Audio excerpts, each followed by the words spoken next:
ನಮಸ್ಕಾರ, good morning, ಶುಭೋದಯ. 30 ನಿಮಿಷ 30 ಸುದ್ದಿಗೆ ಸ್ವಾಗತ. ನಾನು ನವಿತಾ ಜೈನ್. ನಿನ್ನೆ ನಡೆದಂತಹ ಪ್ರಮುಖ ಬೆಳವಣಿಗೆಗಳ ಜೊತೆಗೆ ಇವತ್ತು ನಡೆಯಲಿರುವ ವಿದ್ಯಮಾನಗಳ ಪ್ರಮುಖ 30 ಸುದ್ದಿಯನ್ನ ಒಂದೊಂದಾಗಿ ನೋಡ್ತಾ ಹೋಗೋಣ.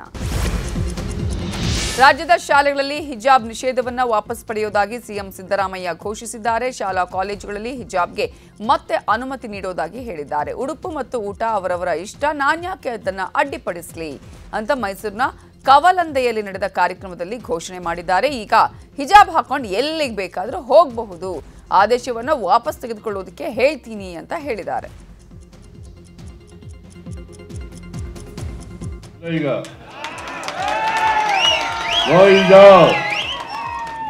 ಹಿಜಾಬ್ ಹಾಕೊಂಡು ಹೋಗ್ಬೋದು, ಈಗ ಗೊತ್ತಾಯ್ತಾ? ಆದೇಶ ವಾಪಸ್ ತಗೊಳ್ಳಿ ಅಂತ ಹೇಳಿದ್ದೀನಿ ನಾನು. ಈಗ ಡ್ರೆಸ್ ಹಾಕೊಳ್ಳೋದು, ಊಟ ಮಾಡೋದು ನಿಮ್ಗೆ ಸೇರಿದ್ದು. ನಾನು ಯಾಕೆ ನಿನ್ಗೆ ಅಡ್ಡಿಪಡಿಸ್ಲಿ? ನೀವು ಯಾವ ಡ್ರೆಸ್ ಹಾಕತ್ತೀಯ ಹಾಕೊಳ್ಳಪ್ಪ, ನೀವು ಯಾವ ಊಟ ಮಾಡ್ತೀಯ ಮಾಡು, ನನಗೆ ಯಾಕೆ? ನಾನು ಊಟ ಮಾಡೋದು ನಾ ಮಾಡ್ತೀನಿ, ನೀವು ಊಟ ಮಾಡೋದು ನೀವು ಮಾಡ್ತೀಯ, ಅದು ನಿಮ್ಮ ಹಕ್ಕು, ನನ್ನ ವೆರಿ ಸಿಂಪಲ್, ವೆರಿ ಸಿಂಪಲ್. ನಾನು ಧೋತಿ ಮತ್ತೆ ಜುಬ್ಬ ಹಾಕತ್ತೀನಿ, ನೀನು ಪ್ಯಾಂಟು ಶರ್ಟ್ ಹಾಕಿದ್ರೆ ಹಾಕೋ ನೀನು.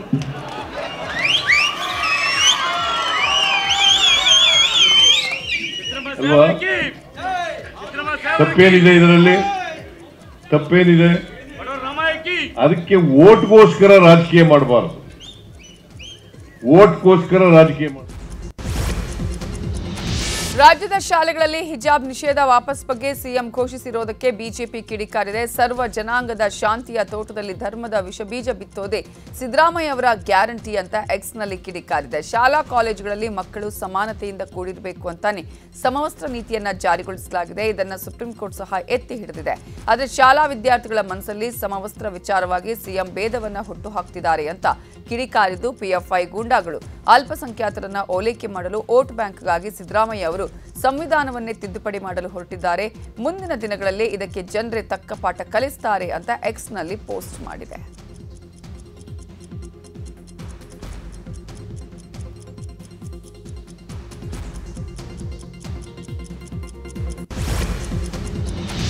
ಎರಡ್ 2024ರ ಲೋಕಸಭಾ ಚುನಾವಣೆಗೆ ಸಿದ್ಧತೆಗಳನ್ನು ಚುರುಕುಗೊಳಿಸಲು ಕಾಂಗ್ರೆಸ್ ಚುನಾವಣಾ ಪ್ರಣಾಳಿಕೆ ಸಮಿತಿಯನ್ನ ರಚಿಸಿದೆ. ಇದರಲ್ಲಿ ಪಕ್ಷದ ಹಿರಿಯ ನಾಯಕ ಪಿ ಚಿದಂಬರಂ ನೇತೃತ್ವದ 16 ಸದಸ್ಯರ ಸಮಿತಿಯಲ್ಲಿ ಹಿರಿಯ ನಾಯಕರು, ಪಕ್ಷದ 2ನೇ ಸಾಲಿನ ನಾಯಕರಿಗೆ ಸ್ಥಾನ ನೀಡಲಾಗಿದೆ. ಸಿಎಂ ಸಿದ್ದರಾಮಯ್ಯ ಅವರನ್ನ ಸಮಿತಿಯ ಸದಸ್ಯರಾಗಿ ಎಐಸಿಸಿ ಅಧ್ಯಕ್ಷ ಮಲ್ಲಿಕಾರ್ಜುನ ಖರ್ಗೆ ನೇಮಿಸಿದ್ದಾರೆ. ಅಲ್ಲದೆ ಪಕ್ಷದ ಪ್ರಧಾನ ಕಾರ್ಯದರ್ಶಿ ಪ್ರಿಯಾಂಕಾ ಗಾಂಧಿ, ಶಶಿ ತರೂರ್, ಜಯರಾಮ್ ರಮೇಶ್, ಆನಂದ್ ಶರ್ಮಾ, ರಂಜಿತ್ ರಂಜನ್, ಜಿಗ್ನೇಶ್ ಮೆವಾನಿ ಸೇರಿದಂತೆ ಹಲವು ನಾಯಕರನ್ನ ಸಮಿತಿಯಲ್ಲಿ ಸೇರಿಸಲಾಗಿದೆ.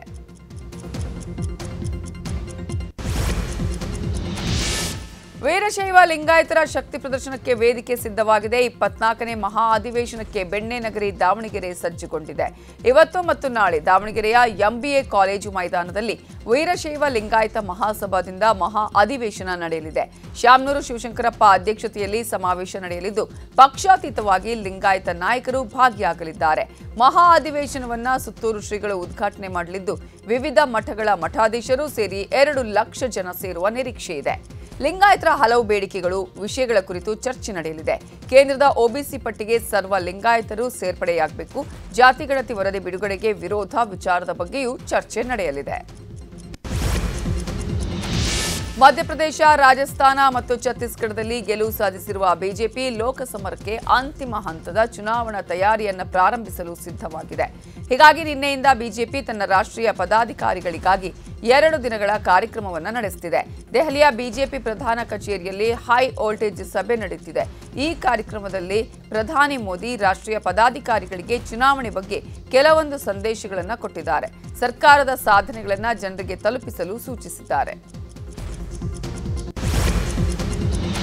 ಕೋಲಾರ, ಚಿಕ್ಕಬಳ್ಳಾಪುರ ಹಾಲು ಒಕ್ಕೂಟದ 75 ಸಿಬ್ಬಂದಿ ನೇಮಕಾತಿಯಲ್ಲಿ ವಿವಾದ ಶುರುವಾಗಿದೆ. ನಕಲಿ ನೇಮಕಾತಿ ಪಟ್ಟಿಯೊಂದು ವೈರಲ್ ಆಗಿತ್ತು. ಆದರೆ ಇದೀಗ ವೈರಲ್ ಪಟ್ಟಿಯಲ್ಲಿದ್ದವರಿಗೆ ಕೆಲಸ ಕೂಡ ಸಿಕ್ಕಿದೆ. ಕೋಚಿಮುಲ್ ಅಧ್ಯಕ್ಷ ನಂಜೇಗೌಡ ಅವರೇ 75 ಮಂದಿಯ ಹೆಸರನ್ನ ಘೋಷಿಸಿದ್ದಾರೆ. ವೈರಲ್ ಆಗಿದ್ದ ನಕಲಿ ಪಟ್ಟಿಗೂ ಅಧಿಕೃತ ಅಂತ ಹೇಳಿದ ನೇಮಕಾತಿ ಪಟ್ಟಿಗೂ 80% ಸಾಮರ್ಥ್ಯ ಇದೆ. ಹಾಗಾದ್ರೆ ಕೋಮಲ್ ಹುದ್ದೆಗಳು ಲಕ್ಷಕ್ಕೆ ಸೇಲ್ ಆಗಿರೋದು ನಿಜವೇ ಅನ್ನುವಂತಹ ಪ್ರಶ್ನೆ ಎದ್ದಿದೆ. ನನ್ನ ಪ್ರಕಾರ ಇದರಲ್ಲಿರುವಂತಹ ಪಟ್ಟಿಯಲ್ಲಿ ಎಲಿಜಿಬಲ್ ಬಂದಿರುವಂತವರು 25ರಿಂದ 30 ಜನ ಇದ್ದಾರೆ. 75ರಲ್ಲಿ 90% ರಾಜೀನಾಮೆ ಕೊಡ್ತೀವ್ರೆ. 90% ರಾಜೀನಾಮೆ ಕೊಡ್ತೀನಿ. 90% ಇದು ರಾಜೀನಾಮೆನೆ. ಇವತ್ತು ರಾಜೀನಾಮೆನೆ. 30%. ನೀವು ಫ್ರೀ ಆಗಿದ್ರೆ, ನಾನು ಫ್ರೀ ಆಗಿದ್ದು ದಯವಿಟ್ಟು ನಾಳೆ ಕೇಳ್ಕೊಂತೀನಿ. ನೀವೆಲ್ಲ ಫ್ರೀ ಆಗಿದ್ರೆ. ಮಂಗಳೂರಿನಲ್ಲಿ ಮತ್ತೆ ನೈತಿಕ ಪೊಲೀಸ್ ಗಿರಿ ಮೆರೆದಿದ್ದಾರೆ. ಮಂಗಳೂರು ನಗರದ ಮಿಲಾಗ್ರಿಸ್ ಬಳಿ ಮುಸ್ಲಿಂ ಯುವಕನ ಜೊತೆ ಹಿಂದೂ ಯುವತಿ ಇದ್ದು, ಈ ವೇಳೆ ಹಿಂದೂ ಸಂಘಟನೆಯ ಕಾರ್ಯಕರ್ತರು ಬಂದು ಅನ್ಯ ಧರ್ಮೀಯ ಯುವಕನನ್ನ ತರಾಟೆಗೆ ತೆಗೆದುಕೊಂಡಿದ್ದಾರೆ. ಬಳಿಕ ಪೊಲೀಸರ ಮಧ್ಯಪ್ರವೇಶದಿಂದ ಗಲಾಟೆ ಕಂಟ್ರೋಲ್ ಆಗಿದೆ. ಕೋಲಾರದಲ್ಲಿ ಮಕ್ಕಳಿಂದ ಶೌಚಗುಂಡಿ ಶುಚಿ ಪ್ರಕರಣ ಸಂಬಂಧ ಯಲುವಹಳ್ಳಿ ಮೊರಾರ್ಜಿ ದೇಸಾಯಿ ವಸತಿ ಶಾಲೆಗೆ ಸಿಸಿಟಿವಿಯನ್ನು ಅಳವಡಿಕೆ ಮಾಡಲಾಗಿದೆ. ಶಾಲೆಯ ಹೊರಭಾಗ ಹಾಗೂ ಭೋಜನಾಲಯದ ಒಳಗೆ ಸಿಸಿಟಿವಿಯನ್ನು ಅಳವಡಿಸಲಾಗಿದೆ. ಇನ್ನು ಜಿಲ್ಲೆಯ ಯಾವುದೇ ವಸತಿ ಶಾಲೆಗಳಲ್ಲಿ ಶೌಚಗುಂಡಿ ಕ್ಲೀನ್ ಮಾಡೋದನ್ನು ಜಿಲ್ಲಾಡಳಿತ ನಿಷೇಧಗೊಳಿಸಿದೆ. ಈ ಸಂಬಂಧ ವಸತಿ ಶಾಲೆಗಳಿಗೆ ನೋಟಿಸ್ ಜಾರಿಗೊಳಿಸಲಾಗಿದೆ.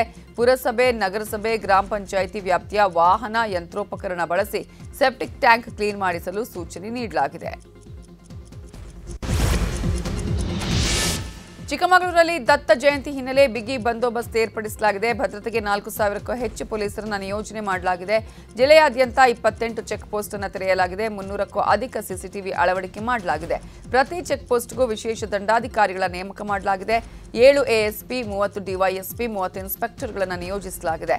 ಜೊತೆಗೆ ಹೋಮ್ ಗಾರ್ಡ್ಸ್ 20 ಕೆಎಸ್ಆರ್ಪಿ ತುಕಡಿಯನ್ನು ನಿಯೋಜಿಸಲಾಗಿದೆ. ಡಿಸೆಂಬರ್ 26ರಂದು ಜಿಲ್ಲೆಯ 5 ತಾಲೂಕಿನಲ್ಲಿ ಮದ್ಯಪಾನ ನಿಷೇಧ ಮಾಡಲಾಗಿದೆ. ದತ್ತಪೀಠ ಮಾರ್ಗದಲ್ಲಿ ಘನ ವಾಹನಗಳ ಸಂಚಾರವನ್ನು ನಿಷೇಧಿಸಲಾಗಿದ್ದು, ರೆಸಾರ್ಟ್, ಹೋಮ್ ಸ್ಟೇಗಳಲ್ಲಿ ಮುಂಗಡ ಬುಕ್ಕಿಂಗ್ ಮಾಡಿದವರಿಗೆ ಮಾತ್ರ ಅವಕಾಶ ಇರಲಿದೆ. ಬೆಂಗಳೂರಿನಲ್ಲಿ 20 ಮಂದಿ ರೌಡಿಗಳ ಮನೆ ಮೇಲೆ ಪೊಲೀಸರು ದಾಳಿ ಮಾಡಿದ್ದಾರೆ. ಈ ಪೈಕಿ ಕೋರ್ಟ್ಗೆ ಹಾಜರಾಗದೆ ತಲೆಮರೆಸಿಕೊಂಡಿದ್ದ 4ವರನ್ನ ಪೊಲೀಸರು ಬಂಧಿಸಿದ್ದಾರೆ. ಹೊಸ ವರ್ಷದ ಬೆನ್ನಲ್ಲೇ ಆಕ್ಟಿವ್ ರೌಡಿಗಳಿಗೆ ಸಿಸಿಬಿ ಪೊಲೀಸರು ಬಿಸಿ ಮುಟ್ಟಿಸಿದ್ರು.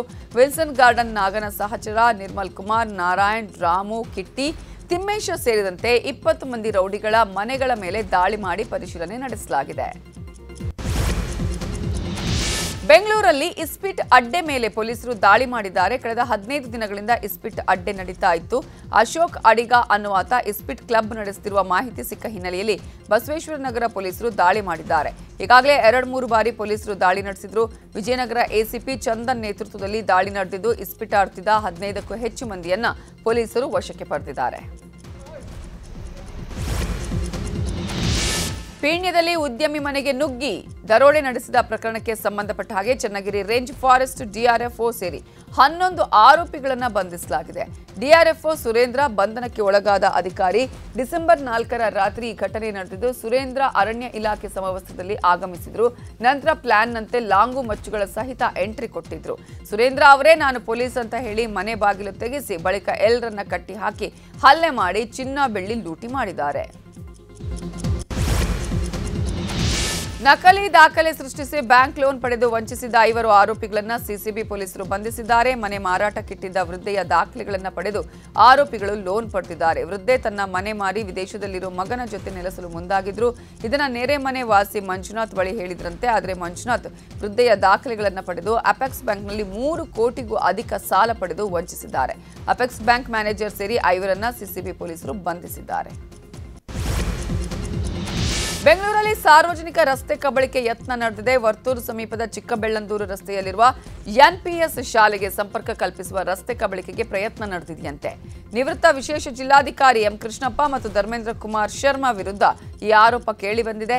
ರಸ್ತೆಯಲ್ಲಿ ದೊಡ್ಡ ಕಂದಕ ತೆಗೆದು ಕಬಳಿಕೆಗೆ ಪ್ರಯತ್ನಿಸಿದ್ದು, ಶಾಲೆಗೆ ತೆರಳಲು ಪೋಷಕರು ಮತ್ತು ಮಕ್ಕಳು ಪರದಾಡುತ್ತಿದ್ದಾರೆ. ಹೀಗಾಗಿ ವೈಟ್ಫೀಲ್ಡ್ ಎಸಿಪಿಗೆ ಸ್ಥಳೀಯರು ದೂರು ಕೊಟ್ಟಿದ್ದಾರೆ.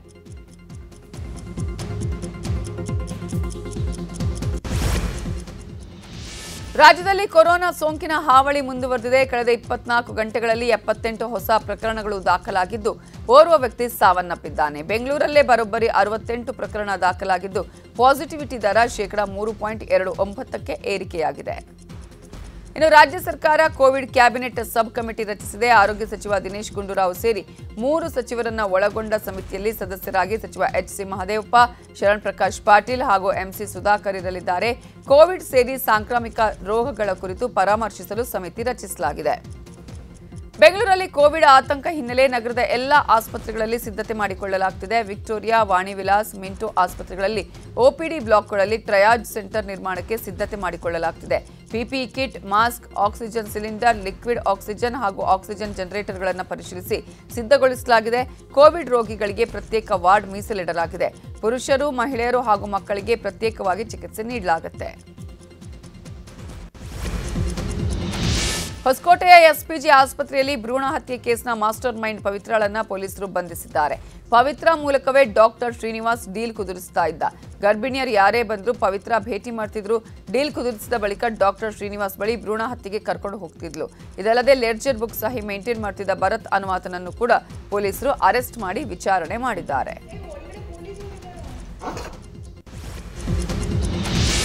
ಕಲಬುರಗಿಯಲ್ಲಿ ಪೊಲೀಸರ ಕಳ್ಳಾಟ ಬಯಲಾಗಿದೆ. ಕಳ್ಳನೊಬ್ಬನಿಗೆ ಮಹಿಳಾ ಕಾನ್ಸ್ಟೇಬಲ್ನ ಮೊಬೈಲ್ ಕಾಲ್ ಸಿಡಿಆರ್ ಮಾರಾಟ ಮಾಡಿರುವುದು ಬೆಳಕಿಗೆ ಬಂದಿದೆ.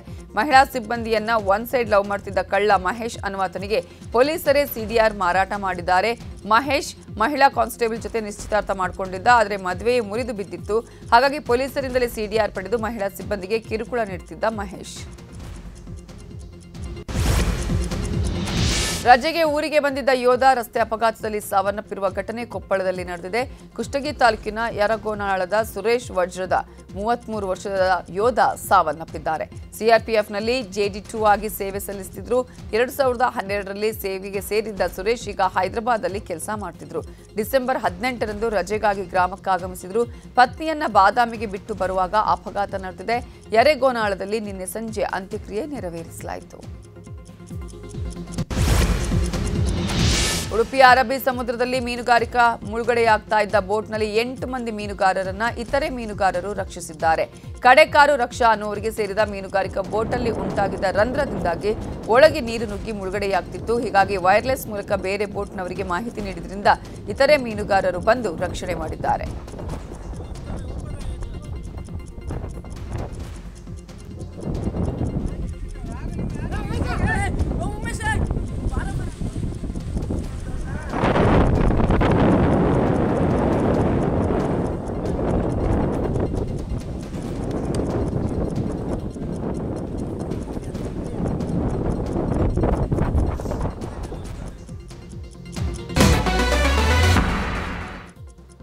Welcome back. ಇನ್ನುಳಿದ ಪ್ರಮುಖ 10 ಸುದ್ದಿಯನ್ನು ಕ್ವಿಕ್ ಆಗಿ ನೋಡ್ತಾ ಹೋಗೋಣ.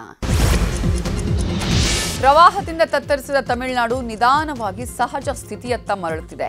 ಭಾರೀ ಪ್ರವಾಹದಿಂದ ತೂತುಕುಡಿ ಜಿಲ್ಲೆಯ ತಿರುಚೆಂದೂರು ಮುರುಗನ ದರ್ಶನ ಸ್ಥಗಿತಗೊಳಿಸಲಾಗಿತ್ತು. ಆದರೆ 1 ವಾರದ ಬಳಿಕ ಈ ಪ್ರದೇಶದಲ್ಲಿ ನೀರು ಕಡಿಮೆಯಾಗಿದೆ. ಈಗ ದೇವರ ದರ್ಶನಕ್ಕೆ ಅವಕಾಶವನ್ನ ಕಲ್ಪಿಸಲಾಗಿದೆ. ಜಮ್ಮು ಕಾಶ್ಮೀರದ ಪೂಂಚ್ನಲ್ಲಿ ಕಾರ್ಯಾಚರಣೆ ವೇಳೆ ಉಗ್ರರ ದಾಳಿಯಲ್ಲಿ ಹುತಾತ್ಮರಾದ ಯೋಧರ ಸಂಖ್ಯೆ 5ಕ್ಕೆ ಏರಿಕೆಯಾಗಿದ್ದು, ಯೋಧರನ್ನ ಬಲಿ ಪಡೆದ ಉಗ್ರರಿಗಾಗಿ ಭಾರತೀಯ ಸೇನಾಪಡೆ ಶೋಧ ಮುಂದುವರೆಸಿದೆ. ಈ ಮಧ್ಯೆ ಪಾಕಿಸ್ತಾನದಿಂದ 30ಕ್ಕೂ ಹೆಚ್ಚು ಉಗ್ರರು ಭಾರತಕ್ಕೆ ನುಸುಳಿರುವ ಬಗ್ಗೆ ಸೇನೆಗೆ ಮಾಹಿತಿ ಸಿಕ್ಕಿದೆ. ಹೀಗಾಗಿ ಉಗ್ರರ ಪತ್ತೆಗೆ ಎಲ್ಲಾ ಕಡೆ ಸೇನೆ ಶೋಧ ಕಾರ್ಯವನ್ನ ಚುರುಕುಗೊಳಿಸಿದೆ. ಭಾರತ ಹಾಗೂ ಕೆನಡಾ ನಡುವೆ ರಾಜತಾಂತ್ರಿಕ ಬಿಕ್ಕಟ್ಟಿಗೆ ಕಾರಣವಾಗಿರುವ ಖಲಿಸ್ತಾನಿ ಉಗ್ರ ಗುರು ಪತ್ವಂತ್ ಸಿಂಗ್ ಪನ್ನು ಇದೀಗ ಹೊಸ ಸಂಚು ಮಾಡಿದ್ದಾನೆ. ಕಾಶ್ಮೀರದ ಉಗ್ರರ ಜೊತೆ ಸೇರಿ ಹೊಸ ಭಯೋತ್ಪಾದಕ ಸಂಘಟನೆ ಒಂದನ್ನು ಹುಟ್ಟುಹಾಕಿರುವುದಾಗಿ ಹೇಳಿಕೊಂಡಿದ್ದಾನೆ. ಅದರ ಹೆಸರು ಕಾಶ್ಮೀರ್ ಖಲಿಸ್ತಾನ್ ರೆಫರಮ್ ಫ್ರಂಟ್ ಅಂತ ಖಲಿಸ್ತಾನಿ ಉಗ್ರ ಪನ್ನು ತಿಳಿಸಿದ್ದಾನೆ. ಈ ಕುರಿತು ಸಿಖ್ ಫಾರ್ ಜಸ್ಟಿಸ್ ಸಂಘಟನೆಯ ಮುಖ್ಯಸ್ಥನೂ ಆಗಿರುವ ಪನ್ನು ವಿಡಿಯೋವನ್ನ ಬಿಡುಗಡೆ ಮಾಡಿದ್ದಾನೆ. ಲೈಂಗಿಕ ಕಿರುಕುಳ ನೀಡಿದ ಆರೋಪ ಎದುರಿಸ್ತಾ ಇರುವ ಬಿಜೆಪಿ ಸಂಸದ ಬ್ರಿಜ್ ಭೂಷಣ್ ಶರಣ್ ಸಿಂಗ್ ಆಪ್ತ ಸಂಜಯ್ ಸಿಂಗ್ರನ್ನ ಕುಸ್ತಿ ಫೆಡರೇಷನ್ಗೆ ನೇಮಿಸಿದ್ದಕ್ಕೆ ತೀವ್ರ ಆಕ್ರೋಶ ವ್ಯಕ್ತವಾಗುತ್ತಿದೆ. ಸಂಜಯ್ ಸಿಂಗ್ ನೇಮಕ ಖಂಡಿಸಿ ನಿನ್ನೆಯಷ್ಟೇ ಸಾಕ್ಷಿ ಮಲಿಕ್ ಕುಸ್ತಿಗೆ ನಿವೃತ್ತಿ ಘೋಷಿಸಿದ್ರು.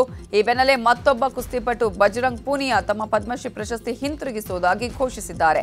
ಈ ಬಗ್ಗೆ ಪ್ರಧಾನಿ ನರೇಂದ್ರ ಮೋದಿ ಅವರಿಗೆ ಪತ್ರ ಬರೆದಿರೋ ಬಜರಂಗ್, ನಾನು ಪ್ರಶಸ್ತಿಗಳನ್ನು ಪಡೆದಾಗ ಮೋಡದಲ್ಲಿ ತೇಲ್ತಿದ್ದೆ, ಆದರೆ ಇಂದು ದುಃಖವು ಹೆಚ್ಚು ಭಾರವಾಗಿದೆ. ನಾನು ನನ್ನ ಪದ್ಮಶ್ರೀ ಪ್ರಶಸ್ತಿಯನ್ನು ಹಿಂತಿರುಗಿಸುತ್ತಿದ್ದೇನೆ ಅಂತ ತಿಳಿಸಿದ್ದಾರೆ.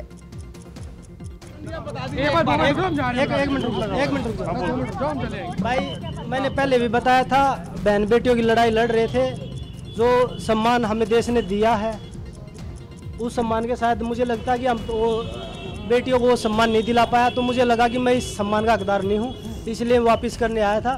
लेकिन ಇವತ್ತು ಮತ್ತು ನಾಳೆ ಕೊಪ್ಪಳ ಜಿಲ್ಲೆಯ ಅಂಜನಾದ್ರಿಯಲ್ಲಿ ಹಬ್ಬದ ಸಂಭ್ರಮ ಮನೆ ಮಾಡಿದೆ. ಯಾಕಂದ್ರೆ ಹನುಮ ಮಾಲಾ ವಿಸರ್ಜನೆ ಕಾರ್ಯಕ್ರಮ ನಡೆಯಲಿದೆ. ಜಿಲ್ಲಾ ಪೊಲೀಸ್ ಇಲಾಖೆಯು ಹೆಚ್ಚಿನ ಸಂಖ್ಯೆಯಲ್ಲಿ ಪೊಲೀಸ್ ಅಧಿಕಾರಿಗಳು ಮತ್ತು ಸಿಬ್ಬಂದಿಯನ್ನ ನಿಯೋಜಿಸಿ ಸರ್ಪಗಾವಲಿಟ್ಟಿದೆ. 2 ASP, 6 DSP, 26 CPI, 62 PSI, 94 ASI, 967 head constable, police constable, ಮಹಿಳಾ ಪೊಲೀಸ್, 500 ಗೃಹ ರಕ್ಷಕ ದಳ, 12 DAR, 5 IRB ಮತ್ತು KSRP ತುಕಡಿ ಸೇರಿದಂತೆ 1657 ಪೊಲೀಸ್ ಅಧಿಕಾರಿಗಳು, ಸಿಬ್ಬಂದಿ ಮತ್ತು ಗೃಹ ರಕ್ಷಕ ದಳದವರನ್ನ ಕಾರ್ಯಕ್ರಮಕ್ಕೆ ನಿಯೋಜಿಸಿ ಪೊಲೀಸ್ ಬಂದೋಬಸ್ತ್ ವ್ಯವಸ್ಥೆಯನ್ನ ಕೈಗೊಳ್ಳಲಾಗಿದೆ. ದೆಹಲಿಯ ಅಬಕಾರಿ ನೀತಿ ಹಗರಣದಲ್ಲಿ ಅಕ್ರಮ ಹಣ ವರ್ಗಾವಣೆ ಆರೋಪದಲ್ಲಿ ಬಂಧಿತರಾಗಿರುವ ಆಮ್ ಆದ್ಮಿ ಪಕ್ಷದ ಹಿರಿಯ ನಾಯಕ ಸಂಜಯ್ ಸಿಂಗ್ಗೆ ಮತ್ತೊಮ್ಮೆ ಹಿನ್ನಡೆಯಾಗಿದೆ. ದೆಹಲಿಯ ರೂಸ್ ಅವೆನ್ಯೂ ಕೋರ್ಟ್ ಜಾಮೀನು ಅರ್ಜಿಯನ್ನು ಮತ್ತೆ ತಿರಸ್ಕರಿಸಿದೆ. ವಿಶೇಷ ನ್ಯಾಯಾಧೀಶರಾದ MK ನಾಗ್ಪಾಲ್ ಸಂಸದನ ಜಾಮೀನು ಅರ್ಜಿಯನ್ನು ತಿರಸ್ಕರಿಸಿದ್ದಾರೆ. ರಾಮ ಮಂದಿರ ಲೋಕಾರ್ಪಣೆಗೆ ಕ್ಷಣಗಣನೆ ಶುರುವಾಗಿದೆ. ಇದಕ್ಕೂ ಮುನ್ನ ಅಂದ್ರೆ ಡಿಸೆಂಬರ್ 30ರಂದು ಅಯೋಧ್ಯೆಯ ಶ್ರೀರಾಮ ಅಂತಾರಾಷ್ಟ್ರೀಯ ವಿಮಾನ ನಿಲ್ದಾಣವನ್ನ ಪ್ರಧಾನಿ ಮೋದಿ ಲೋಕಾರ್ಪಣೆ ಮಾಡಲಿದ್ದಾರೆ. ಹೀಗಾಗಿ ರನ್ವೇನಲ್ಲಿ ವಿಮಾನ ಇಳಿಸುವ ತಾಲೀಮನ್ನ ಯಶಸ್ವಿಯಾಗಿ ನಡೆಸಲಾಯಿತು. ಕ್ರಿಸ್ಮಸ್ ಮತ್ತು ಹೊಸ ವರ್ಷದ ಪ್ರಯುಕ್ತ ನ್ಯೂಸ್ 18 ಕನ್ನಡ ಸಹಯೋಗದಲ್ಲಿ furniture and home interior expo ನಡೀತಾ ಇದೆ. ಬೆಂಗಳೂರಿನ ಅರಮನೆ ಮೈದಾನದಲ್ಲಿ ನಡೀತಾ ಇರುವ ಫರ್ನಿಚರ್ ಎಕ್ಸ್ಪೋಗೆ ಸಾರಿಗೆ ಸಚಿವ ರಾಮಲಿಂಗಾರೆಡ್ಡಿ ಚಾಲನೆ ಕೊಟ್ಟಿದ್ದಾರೆ. ಶೋರೂಮ್ ರೇಟ್ಗಿಂತ 30% ಕಡಿಮೆ ದರಕ್ಕೆ ಮಾರಾಟ ಮಾಡಲಾಗ್ತಿದೆ. ಸಾರ್ವಜನಿಕರು ಇದರ ಉಪಯೋಗವನ್ನು ಪಡೆದುಕೊಳ್ಳಬೇಕು ಅಂತ ರಾಮಲಿಂಗಾರೆಡ್ಡಿ ಹೇಳಿದರು. ವೈವಿಧ್ಯಮಯ ಪೀಠೋಪಕರಣಗಳು ಮತ್ತು ಗೃಹ ಅಲಂಕಾರಿಕ ವಸ್ತುಗಳ ಪ್ರದರ್ಶನ ಮತ್ತು ಮಾರಾಟ ಇನ್ನೂ 3 ದಿನಗಳ ಕಾಲ ನಡೆಯಲಿದೆ. ಬೆಂಗಳೂರಿನ ಅರಮನೆ ಮೈದಾನದಲ್ಲಿ ಎಕ್ಸ್ಪೋವನ್ನು ಆಯೋಜಿಸಲಾಗಿದೆ. ಒಳ್ಳೊಳ್ಳೆ ಕಂಪ್ನೀಸ್ ಬಂದಿದೆ.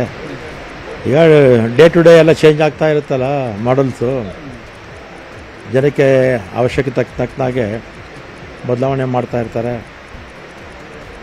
ಇವತ್ತು ಈ ರೀತಿ ಇದೆ, ಇನ್ನೊಂದು ವರ್ಷ 2 ವರ್ಷಕ್ಕಾದರೆ ಇನ್ನೂ ಹೊಸ ಮಾಡಲ್ಸ್ ಎಲ್ಲ ಬರ್ತಾ ಇರುತ್ತೆ. ತಗೊಳ್ಳಿ ಬಿಡಲಿ, ಎಕ್ಸ್ಪೋ ನೋಡಿ ಅಂತ ಹೇಳ್ತೀನಿ. ನ್ಯೂಸ್ 18 ವತಿಯಿಂದ ಪ್ಯಾಲೇಸ್ ಗ್ರೌಂಡ್ಸ್ನಲ್ಲಿ ಫರ್ನಿಚರ್ ಎಕ್ಸ್ಪೋನ ನಡೆಸ್ತಾ ಇದ್ದಾರೆ. ಇವ್ರದ್ದು ಮೊದಲೇ ಉದ್ದೇಶ ಏನು ಅಂತಂದರೆ ಸೊಸೈಟಿಗೆ ಎಲ್ಲ ರೀತಿ ಫರ್ನಿಚರ್ಸ್ನ ಹೇಗಿದೆ ಅನ್ನೋದು ರೀಚ್ ಮಾಡಿಸೋದು. ಬಿಕಾಸ್ ನೀವೊಂದು ಪುಟ್ಟ ಮನೆಯಿಂದ ಒಂದು ದೊಡ್ಡ ಅರಮನೆವರೆಗೂ ನಿಮಗೆ ಒಂದು ಕಟ್ಟಿಸಿದಾಗ ಹೇಗಿಡಬೇಕು ಅನ್ನೋದು ಒಂದು ಐಡಿಯಾಸ್ ಇರಲ್ಲ. ಸೊ ಇಂದು ವೈಕುಂಠ ಏಕಾದಶಿ. ಇದನ್ನ ಮುಕ್ಕೋಟಿ ಏಕಾದಶಿ ಅಂತಾನೂ ಹೇಳ್ತಾರೆ. ಹಿಂದೂಗಳಿಗೆ ಬಹಳ ಪವಿತ್ರವಾದ ದಿನ ಇದು.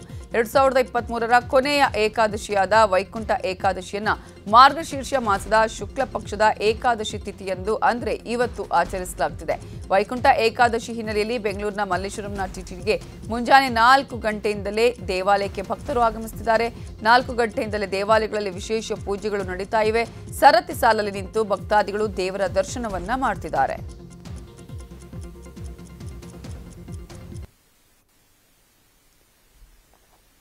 ವೈಕುಂಠ ಏಕಾದಶಿಯ ದಿನ ದೇವಸ್ಥಾನಕ್ಕೆ ಹೋಗಿ ಆ ಒಂದು ಬಾಗಿಲಿನ ಮೂಲಕ ದರ್ಶನವನ್ನ ಮಾಡಿದ್ರೆ ನೇರವಾಗಿ ಸ್ವರ್ಗಕ್ಕೆ ಹೋಗ್ತೀವಿ ಅನ್ನುವಂತಹ ನಂಬಿಕೆ ಪ್ರತೀತಿ ಕೂಡ ಇದೆ. ದೇವಸ್ಥಾನದಲ್ಲಿ ಈಗಾಗಲೇ ಸಾಕಷ್ಟು ಭಕ್ತರು ಅಲ್ಲಿ ಹೋಗಿ ದರ್ಶನ ಮಾಡ್ತಾ ಇರುವಂತಹ ದೃಶ್ಯಗಳನ್ನು ನೋಡ್ತಾ ಇದ್ದೀರಿ. ಈಗ TTD ದೇವಸ್ಥಾನದಲ್ಲಿ ಯಾವ ರೀತಿಯಾಗಿದೆ, ಭಕ್ತರು ದರ್ಶನವನ್ನು ಪಡ್ಕೊಳ್ಳೋದಕ್ಕೆ ಏನೆಲ್ಲ ವ್ಯವಸ್ಥೆಗಳನ್ನು ಮಾಡ್ಕೊಳ್ಳಲಾಗಿದೆ ಅನ್ನೋದ್ರ ಬಗ್ಗೆ ಡೀಟೇಲ್ಸ್ ಕೊಡೋದಕ್ಕೆ ನಮ್ಮ ರಿಪೋರ್ಟರ್ ಮಂಜು ಆರ್ಯ ಈಗ ನೇರ ಸಂಪರ್ಕದಲ್ಲಿ ಜಾಯ್ನ್ ಆಗಿದ್ದಾರೆ. ಮಂಜು ಆರ್ಯ, ಈಗಾಗಲೇ ಬೆಳ್ಳಂಬೆಳಗ್ಗೆ 4 ಗಂಟೆಯಿಂದನೇ ಭಕ್ತರು ದೇವಸ್ಥಾನಕ್ಕೆ ಹೋಗಿ ಸರತಿ ಸಾಲಲ್ಲಿ ನಿಲ್ತಾ ಇದ್ರು. ಇವತ್ತು ದರ್ಶನವನ್ನ ಮಾಡಲೇಬೇಕು ಅನ್ನುವಂತಹ ನಿಟ್ಟಿನಲ್ಲಿ ಈಗಿರುವಂತಹ ದೇವಸ್ಥಾನದಲ್ಲಿ ಭಕ್ತರು ಯಾವ ರೀತಿಗೆ ದರ್ಶನ ಮಾಡ್ತಾರೆ, ಏನೆಲ್ಲ ವ್ಯವಸ್ಥೆಗಳನ್ನ ಮಾಡಿಕೊಳ್ಳಲಾಗಿದೆ, ಯಾವ ರೀತಿಗೆ ಅಲಂಕಾರವನ್ನ ದೇವರಿಗೆ ಮಾಡಲಾಗಿದೆ?